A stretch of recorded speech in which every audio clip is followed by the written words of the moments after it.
নমস্কার, আমি আরোহী মণ্ডল। আজকে আমি রবীন্দ্রনাথ ঠাকুরের একটি লেখা কবিতা বলতে যাচ্ছি। আমার কবিতার নাম হচ্ছে ছুটি। মেঘের কোলে রোদ হেসেছে, বাদল গেছে টুটি। আজ আমাদের ছুটি, ও ভাই আজ আমাদের ছুটি।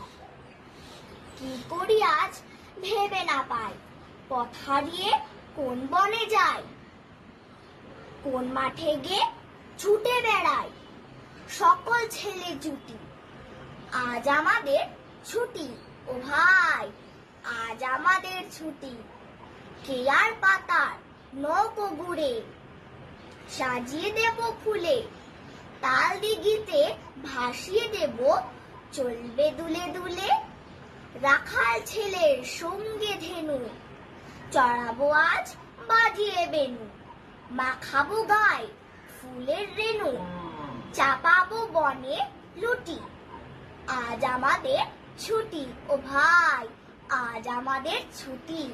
ধন্যবাদ।